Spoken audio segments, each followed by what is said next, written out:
Question number 8 में given है a statue 1.6 meter tall stands on the top of a pedestal. Pedestal का मतलब क्या होता है, जिस पे स्टेचू बना होता है। तो यहाँ पे देख सकते हो ये मेरे पास में पेडिस्टल है और इसके ऊपर यहाँ पे एक स्टेचू बना हुआ है, ये हमें यहाँ पे गिवन है। उसके बाद में क्या बोल रहा है, from A point on the ground the angle of elevation of the top of the statue is 60 degree. तो आपको क्या करना, देखो ये जो पेडिस्टल है ये कहाँ पे बना होगा, ये बना है ग्राउंड पे। तो यहाँ पे हमें हॉरिजॉन्टल लाइन बना देनी है, तो ये क्या हो जाएगा, ग्राउंड लेवल हो जाएगा। अब बोला है कि यहाँ पे ग्राउंड पे कोई एक पॉइंट है, तो मैंने यहाँ पे एक पॉइंट ले रखा है। इस पॉइंट से इसने क्या बोल रखा है, from A point on the ground angle of elevation of the top of the statue is 60 degree. तो एलिवेशन में क्या होता है, हमें सर को उठाना पड़ता है। तो स्टेचू का टॉप यहाँ पे इसका हेड है, तो इसको वो देख रहा है। तो यहाँ पे ग्राउंड पे पॉइंट है, यहाँ पे ऑब्जर्वर है और ये इस स्टेचू के टॉप पॉइंट को देख रहा है और यहाँ पे जो एंगल बन रहा है वो हमें गिवन है 60 डिग्री। अब इसके बाद में नेक्स्ट इंफॉर्मेशन क्या है, फ्रॉम द सेम पॉइंट, मतलब जो ग्राउंड पे पॉइंट है इसी पॉइंट से बात कर रहा है, इसी सेम पॉइंट की बात कर रहा है। The angle of elevation of the top of the pedestal is 45 degree. तो यहाँ पे देखो पेडिस्टल का टॉप क्या हो जाएगा, जो स्टेचू का बॉटम है, तो ये पॉइंट हो जाएगा आपका पेडिस्टल का टॉप। अब वो यहाँ से इसको देख रहा है और ये जो एंगल है हमें कितना गिवन है, 45 डिग्री गिवन है। इसके बाद हमें और क्या इन्फॉर्मेशन गिवन है कि स्टेचू है 1.6 मीटर टोल है। तो स्टेचू यहाँ से यहाँ तक कितना हो जाएगा, 1.6 मीटर। उसके बाद में find the height of the pedestal, ये जो पेडिस्टल है इसकी हमें हाइट फाइंड आउट करनी है। तो यहाँ से यहाँ तक हमें ये हाइट फाइंड आउट करना है। इसको अगर मैं यहाँ पे h मीटर लेता हूँ, अब इसका मैं यहाँ पे कुछ मैं पॉइंट्स दे देता हूँ।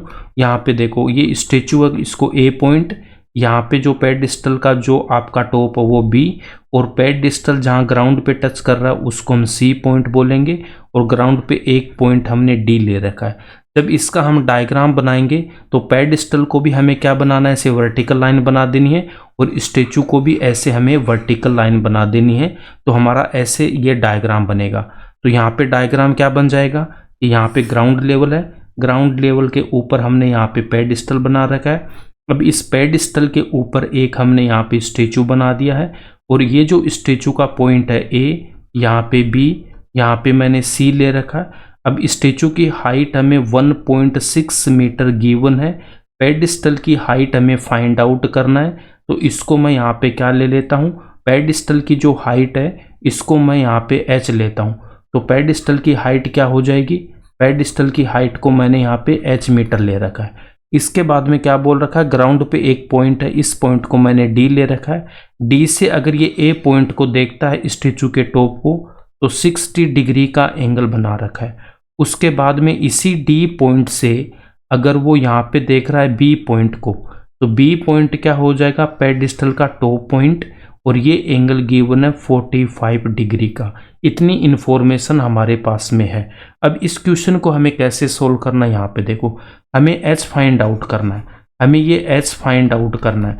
तो ये कौन से ट्राइंगल में आ रहा है, ये इस छोटे वाले ट्राइंगल में आ रहा है। कौन से में, B C, उसके बाद में D वाले ट्राइंगल में आ रहा है। C एंगल कितना होगा, 90 डिग्री होगा, ये वर्टिकल है। तो इस ट्राइंगल में हमें यहाँ पे H आ रहा है। तो इस ट्राइंगल को मैं यहाँ पे फिर से ड्रॉ कर लूँगा, D C B। आपको ये सारे डायग्राम अच्छे से स्किल से बनाना, इसका सॉल्यूशन कैसे लिखना वो भी मैं आपको लास्ट में बताऊंगा। अब यहाँ पे देखो C कितना गिवन है, 90 डिग्री का गिवन है। BC हमने कितना ले रखा है, यहाँ पे हमने H ले रखा है। उसके बाद में एंगल यहाँ पे गिवन है 45 डिग्री। अब इसको मुझे सोल्व करने के लिए H तो मुझे फाइंड आउट करना है, बट यहाँ पे देखो मुझे DC चाहिए या फिर AB चाहिए। अब इसको फाइंड आउट करने के लिए एक ट्राइंगल हमारे पास में और गिवन है। यहाँ पे ये जो बड़ा वाला ट्राइंगल आपके पास में A से C, C से D, D से फिर A। तो इस ट्राइंगल को मैं यहाँ पे फिर से ड्रॉ कर लेता हूँ। यहाँ पे हमारे पास में क्या हो जाएगा, D पॉइंट है, यहाँ पे A पॉइंट है, यहाँ पे C है, C पे 90 डिग्री का एंगल है, और यहाँ पे जो D है इस पे एंगल कितना है, यहाँ पे 60 डिग्री का एंगल है। अब देखो ए से सी क्या होगा मेरे पास में, ए से सी मैं फाइंड आउट कर सकता हूँ 1.6 मीटर, तो मुझे यहाँ पे ए बी गिवन है। यहाँ पे देखो A B equals to given है 1.6 metre.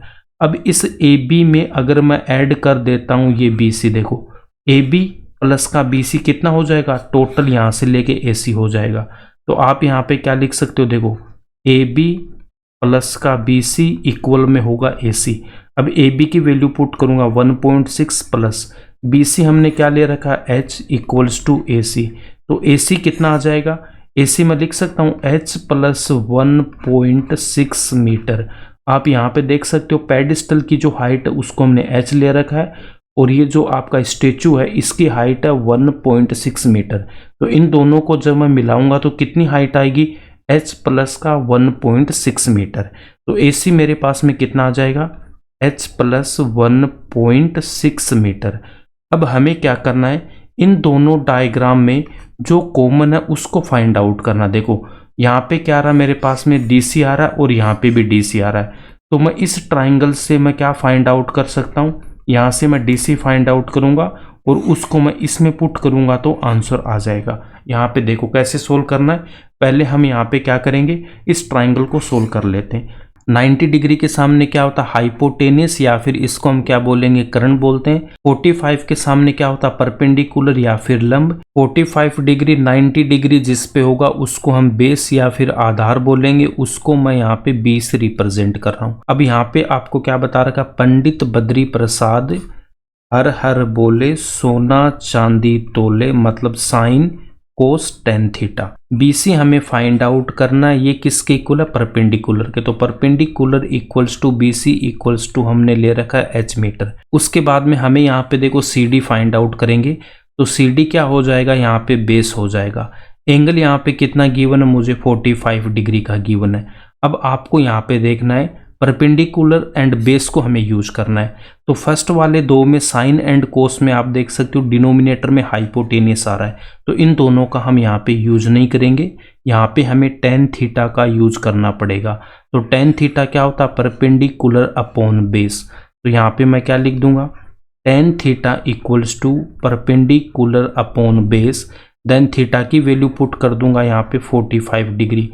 Ten 45 degree equals to perpendicular क्या यहाँ पे BC अपॉन बेस, यहाँ पे क्या हो जाएगा CD। अब नेक्स्ट स्टेप में 1045 की वैल्यू पुट करूंगा 1 equals to BC equals to H है, तो यहाँ पे H और डिनोमिनेटर में CD। अब इसको सोल्व करेंगे तो क्रॉस मल्टीप्लाई करेंगे, 1 के डिनोमिनेटर में 1 को H से मल्टीप्लाई करूंगा, H इक्वल्स टू CD, 1 से मल्टीप्लाई होगा CD, तो H इक्वल्स टू कितना आ जाएगा, CD मीटर आ जाएगा। ठीक है, यहाँ पे आप मीटर लगा भी सकते हो या फिर नहीं भी लगा सकते हो। तो H इक्वल्स टू कितना आ गया हमारे पास में, H इक्वल्स टू आ गया CD आ गया। इसको अगर मैं इक्वेशन नंबर 1 बोल देता हूँ। अब इसके बाद में हमें क्या करना है, इस ट्राइंगल में आ जाना है। इस ट्राइंगल में आप देख सकते हो 90 के सामने क्या हो जाएगा, हाइपोटेनियस, 60 डिग्री के सामने परपेंडिकुलर या फिर लंब, CD यहाँ पे क्या हो जाएगा, बेस या फिर आधार होगा। तो यहाँ पे हमें देखो क्या फाइंड आउट करना, देखो CD हमें यहाँ पे फाइंड आउट हमने कर रखा ऑलरेडी। तो बेस इक्वल्स टू मैं CD लिख दूंगा, और CD यहाँ पे किसके इक्वल है, देखो H के इक्वल हमने फाइंड आउट कर रखा है इक्वेशन नंबर 1 में। तो CD को हम यहाँ पे क्या पुट कर देंगे, H पुट कर देंगे from equation number 1, from equation number 1। यहाँ पे देख सकते हो CD इक्वल्स टू हमने कितना ले रखा है, H ले रखा है। अब उसके बाद में यहाँ पे हमें गिवन है परपेंडिकुलर, तो परपेंडिकुलर कितना गिवन है, H plus 1.6। Perpendicular equals to given है H प्लस 1.6 मीटर। तो यहाँ पे भी आप देख सकते हो परपेंडिकुलर है, बेस है, परपेंडिकुलर बेस यहाँ पे। तो यहाँ पे भी हमें टेन थीटा का यूज करना है। टेन थीटा किसके इक्वल होता है, परपेंडिकुलर अपॉन बेस के। यहाँ पे थीटा कितना गिवन है, 60 डिग्री गिवन है। थीटा इक्वल्स टू कितना गिवन है, 60 degree. Then tan 60 equals to perpendicular equals to हम पुट कर देंगे H प्लस का 1.6, H plus 1.6 upon base equals to CD equals to H। तो यहाँ पे मैं H पुट कर दूंगा। नेक्स्ट स्टेप में हम tan 60 की वैल्यू पुट करेंगे। tan 60 किसके इक्वल होता है, √3 के इक्वल होता है, और h प्लस 1.6 अपॉन h को रखूँगा एज इट इज़। अब यहाँ पे क्रॉस मल्टीप्लाई करके इसको सोल्व करेंगे। √3 के डिनोमिनेटर में 1 लूँगा, तो यहाँ पे देखो आपको h को मल्टीप्लाई कर देना √3 से, तो √3 into h equals to h plus 1.6। अब यहाँ पे क्या करना नेक्स्ट स्टेप में, ये जो h है इसको मैं इस तरफ लेके आऊँगा तो माइनस का हो जाएगा। √3 इंटू h को रखेंगे एज इट इज़, h इस तरफ आएगा तो माइनस का, 1.6 को रखूँगा एज इट इज़। अब इन दोनों में कॉमन क्या आ रहा है, h यहाँ पे कॉमन आ रहा है, तो √3 minus 1 equals to 1.6, therefore h equals to 1.6 upon √3 minus 1। अब यहाँ पे आपको क्या करना है, डिनोमिनेटर में आपके पास में √3 माइनस का 1 आ रहा है, तो इसको हम यहाँ पे ऐसे नहीं रख सकते, तो इसको हमें क्या करते हैं, रेशनलाइजेशन करते हैं। उसके लिए आपको क्या बता रखा है, यहाँ पे जो गिवन है उसको हमें लिख लेना, √3 है, 1 है, फिर यहाँ पे √3 है, यहाँ पे 1 है। अब यहाँ पे साइन आपके पास माइनस है, तो यहाँ पे क्या लगाना, प्लस, और यहाँ पे भी प्लस। इसको हम बोलते हैं रेशनलाइजेशन। अब इसको जब मैं सोल्व करूँगा यहाँ पे, तो आप देख सकते हो √3 को अगर मैंने a ले रखा है तो यहाँ पे भी √3a हो जाएगा। 1 को अगर मैं यहाँ पे b लेता हूँ तो ये 1 भी क्या हो जाएगा, b होगा। अब यहाँ पे साइन माइनस है तो माइनस, यहाँ पे प्लस है तो प्लस, तो a minus B into A plus B किसके इक्वल होता है, a square minus B square के इक्वल। इसका मतलब यहाँ पे a की वैल्यू क्या थी, √3, तो √3 का स्क्वायर माइनस b की वैल्यू 1 है तो 1 का स्क्वायर।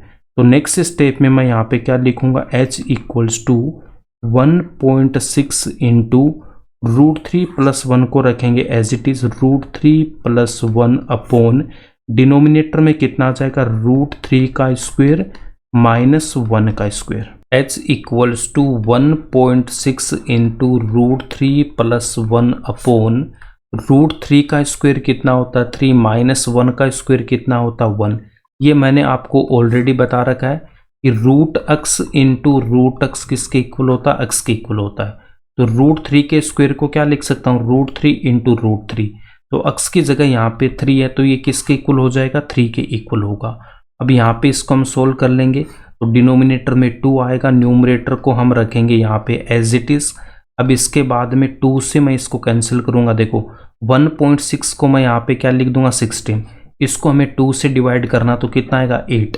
अब यहाँ पे देखो 6 के बाद में डेसिमल है, तो एक डिजिट छोड़ के हमें यहाँ पे डेसिमल लगाना है, तो 8 के बाद में हमें डेसिमल और यहाँ पे लगा दूंगा 0, तो 0.8 आएगा। 1.6 को 2 से डिवाइड करूंगा तो कितना, 0.8, तो h इक्वल्स टू क्या लिख दूंगा, 0.8, ब्रैकेट में कितना आ जाएगा, √3 प्लस का 1, और यहाँ पे हमें मीटर लगा देना है। h की वैल्यू हमें फाइंड आउट करनी थी, यहाँ पे हमने h की वैल्यू फाइंड आउट कर दी। अब इसका सॉल्यूशन कैसे लिखना वो यहाँ पे देखो, गिवन इन्फॉर्मेशन से आपको ऐसे डायग्राम बना लेना एग्जैक्ट स्केल से। अब यहाँ पे आप देख सकते हो पेडिस्टल की हाइट को h ले रखा है, स्टेचू की हाइट हमें गिवन है 1.6, तो ये टोटल कितना हो जाएगा, h प्लस का 1.6 मीटर होगा। यहाँ पे लिख देंगे height of the pedestal BC equals to h metre हमने ले रखी है। एंगल ADC कितना, 60 डिग्री, एंगल BDC हम लिखेंगे 45 डिग्री, BDC है 45 डिग्री। उसके बाद में देखो इन राइट ट्राइंगल BCD, अब BCD में हमें tan थीटा यहाँ पे अप्लाई करना है। थीटा यहाँ पे कितना, 45 डिग्री, tan 45 की वैल्यू कितनी होती है, 1, तो यहाँ से h इक्वल्स टू क्या आएगा, CD, इसको बोलेंगे इक्वेशन नंबर 1। उसके बाद में राइट ट्राइंगल ACD में हम tan थीटा को यूज करेंगे, यहाँ पे थीटा इक्वल्स टू कितना, 60 डिग्री, तो यहाँ से AC की वैल्यू कितनी आ जाएगी, h इंटू √3, इसको बोल देना इक्वेशन नंबर 2। अब AC इक्वल्स टू कितना, h प्लस का 1.6 मीटर अकॉर्डिंग टू डायग्राम। अब यहाँ पे हम AC की वैल्यू पुट करेंगे, यहाँ पे हमने AC की वैल्यू पुट कर रखी है। AC की वैल्यू पुट करूँगा तो यहाँ से h कितना आ जाएगा आपके पास में, 1.6 अपॉन √3 माइनस 1, तो डिनोमिनेटर में √3 माइनस 1 इरेशनल नंबर है, इसको हम नहीं रख सकते, तो हमें यहाँ पे क्या करना है, यहाँ पे जो वैल्यू गिवन है उसका साइन चेंज करना है। यहाँ पे माइनस है तो यहाँ पे हमें क्या लगा देना, प्लस, और यहाँ पे भी प्लस लगा के डिनोमिनेटर एंड न्यूमरेटर से मल्टीप्लाई करेंगे। तो यहाँ पे डिनोमिनेटर में a square minus B square का फॉर्मूला बनेगा, तो √3 का स्क्वायर माइनस 1 का स्क्वायर, √3 का स्क्वायर कितना होता है 3, तो डिनोमिनेटर में कितना आएगा 2, 2 से जब मैं इसको कैंसिल करूंगा 1.6 को, तो यहाँ पे कितना आ जाएगा 0.8। Then h equals to 0.8 into √3 + 1 metre, यही हमें फाइंड आउट करना था। Therefore height of the pedestal equals to 0.8 into √3 + 1 metre. यहीं पे ये क्वेश्चन कंप्लीट होता है। अगर आपको ये क्वेश्चन समझ में आए तो इसको लाइक करना, कोई डाउट है तो कमेंट सेक्शन में लिख देना, ज़्यादा से ज़्यादा अपने दोस्तों के साथ शेयर करना एंड इस चैनल को सब्सक्राइब कर लेना।